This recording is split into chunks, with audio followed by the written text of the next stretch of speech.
আসসালামু আলাইকুম। কয়েকদিন আগে ধান কাটা শেষ হলো। ধান কাটা শেষ হওয়ার পর আমরা বিভিন্ন জায়গা থেকে খড় সংগ্রহ করেছি। যে খড়গুলি আমরা এনেছিলাম ওই খড়গুলিকে সুন্দর করে শুকিয়ে পালা দিয়ে তারপর এখন আমরা নতুন খড় সংগ্রহ করার জন্য আবার বেরিয়ে পড়েছি। মোটামুটি আমরা কয়েকজনে মিলে দুপুরের দিকে রওনা দিয়েছি। যেহেতু অল্প খড়, এই খড়গুলি আনতে আমাদের বেশি সময় লাগবে না, তো সবাইকে বললাম খড়গুলিকে এনে পালা দিয়ে রেখে তারপর আমরা দেখার চেষ্টা করব। আমরা কয়েকদিন আগে আমাদের যে ঢৌয়া গাছটা ভেঙে গিয়েছে ওখান থেকে কিছু ফল সংগ্রহ করে রেখেছিলাম, যদিও ওই ফলগুলি পরিপক্ক হয়নি, ওই ফলগুলি পাকবে কিনা এটা আমরা জানতাম না। যেহেতু দুপুর টাইম কাজ সেরে এসে যদি ওই ঢোয়াগুলিকে আমরা শুকনা মরিচ দিয়ে মাখাতে পারি তাহলে খেতে মাশাআল্লাহ অনেক ভালোই লাগবে।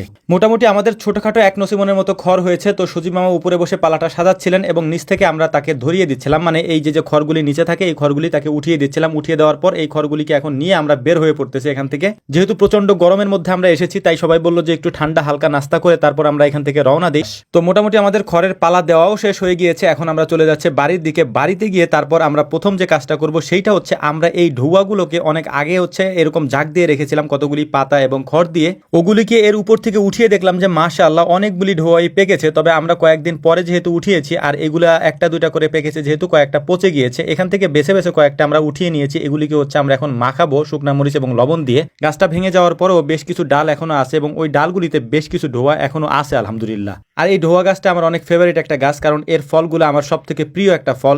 এই জন্যই মূলত আমার সব থেকে বেশি খারাপ লেগেছিল যখন ওই ডালটা ভেঙে পড়ে গিয়েছে, কারণ মূল যে ডালটা ওইটাই ভেঙে গেছে। তো যাই হোক আলহামদুলিল্লাহ, আল্লাহ তাআলা হয়তো এটার জন্য ভালো কিছু আমাদের জন্য রাখছেন।